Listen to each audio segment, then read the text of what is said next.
20 tricks you should know before taking a great photo. Taking great pictures isn't hard when you know which rules to follow.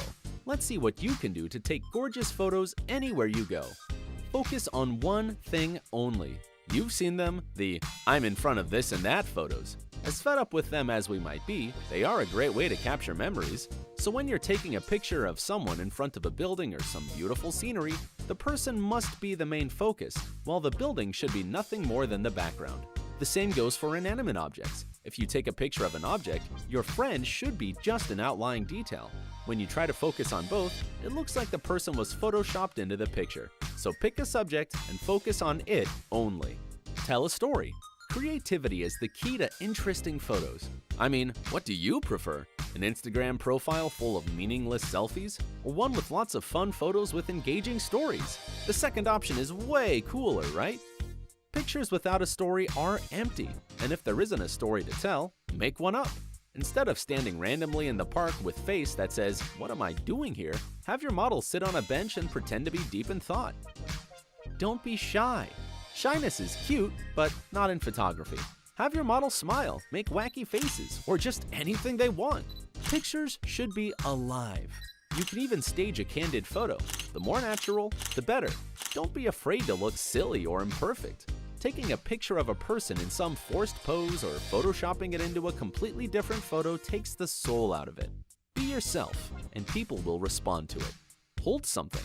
This is a great solution for those who are camera shy and never know what to do with their hands. Plus, holding something makes you look more natural and helps tell a story. Let your model draw pictures in the sand, hold a backpack, or caress some flowers. Use your imagination. The options are endless. Avoid straight lines. This isn't about clothes or interior design. It's got to do with the subject's poses. There should be as few straight lines as possible. This will make your shots more dynamic. For example, it's great if your model crosses their legs. Again, there's always unlimited room for different creative ideas. Sit down. It's no secret that people look a lot better in photos when they're sitting. It makes it easier to relax and overcome shyness. When the model is standing up, it just looks way less interesting and a little awkward. Sprinkling in some seated poses is definitely a must-have for any photo session. Be careful with the framing. If you've decided to take a picture of someone, please don't cut off their head or other body parts. That's just not very nice. Perhaps it's sometimes a necessary evil to make the final picture better, but try to frame the shot correctly right away so that you don't have to crop it later. Remember, if you're not taking a full body shot, never cut someone off at the knees. The same rule goes for the arms as well. Avoid tight shots. Leave some free space around your subject. If your model is looking to the right, for example, and pointing their hand, leave more space on the right. It gives the photo more air, which always looks good in the end.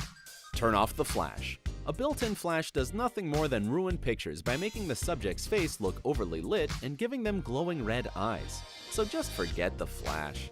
The same goes for bulky DSLR cameras. If you want to use them correctly, you have to have more than a beginner's level knowledge of photography. Otherwise, you've just wasted your time and money on a camera that's too advanced for you. Have an object. Not only should you choose a subject, you should also have an object. This means that there should be purpose to your picture, and having a subject helps give your photo an object. Confused yet? Let me explain. Your picture shouldn't just scream, "Look, a park!" Instead, maybe it can say, "Look at the way this man seems lost in thought as he smokes his cigarette." And that brings us to the next point. Try to have people in your photo. If you're taking photos of nature or the city, we recommend adding people to your shot. There should be a piece of life in your picture, not just an empty location. Try to get some passers-by in your shot. Have your friends stand near some locals and pretend to be taking a photo of them. Or act like you're listening to music on your headphones and use your phone to take pictures. Or just ask. Maybe they won't mind a little photo shoot. Don't forget about special hours. Of course, you can take great pictures at any time of the day, but there are certain times that make your photos come out way cooler. Photographers call them the blue hour and the golden hour. The blue hour is 1 hour before sunrise and 1 hour after sunset, that time when the streetlights are just about to be turned off or on. It looks like nothing special to our eyes, but cameras see things differently. You get photos that have a tender blue cast to them. The golden hour is 1 hour after sunrise and 1 hour before sunset. This is when the sun is really low over the horizon, and it makes everything seem kind of golden. Such soft light can make even the most ordinary street look different. Even portraits look much better at this time, so experiment with it. Bring more light. Professional photographers are probably laughing at this obvious tip, but here it is anyway. Night pictures look blurry, and here's why. To get a good shot, a camera needs a dose of light. In the evening, there's not much illumination, so the camera takes more time getting the light it needs. So if you're taking a photo of someone in the evening, you should fix your camera onto something, or at least lean against a wall and tell your model to hold still for longer than usual. It'll make night photos way more appealing. Use direct sunlight. Most of us avoid taking pictures in direct sunlight. But here's a plot twist. You should totally break this habit. Photographers know a lot about the power of contre-jour, which is when the light source is behind the subject. It makes your model's silhouette shine and gives photos a free feeling. And you can use contre-jour to photograph anything you want. Just try it. Play with water. Using puddles is a great way to play with water. They reflect buildings and nature in such a visually appealing way that you're guaranteed to get a good shot. Don't be afraid to lie down and put the camera really close to the water. Your pictures will be a hit if you're up for such creative experimentation.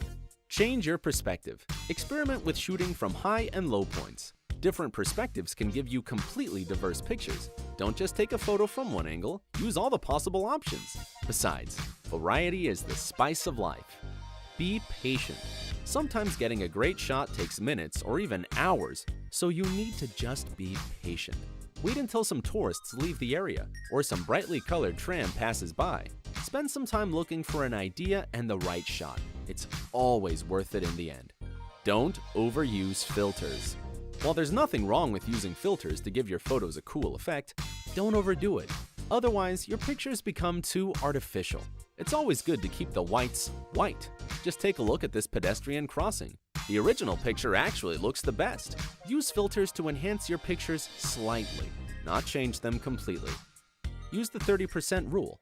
When you're on the computer making any final touch-ups on your photo, don't forget about the 30% rule. After you've finished editing and are ready to save, lower the intensity of all your effects by 30%. This will make your pictures look more natural, because less is more applies to photography as well. Practice makes perfect. Even knowing all the theory and rules, you won't take great pictures right away because you don't have any real experience. Take random photos every day, ask your friends to be your models, and take pictures of yourself more often. Practicing your photography skills will help you find your particular style and figure out what works for you and what doesn't. And with experience, great photos will come. Do you have any tips of your own on how to take amazing pictures? Tell us in the comments below. Don't forget to give this video a thumbs up, share it with your friends, and subscribe to our channel if you want to stay on the bright side.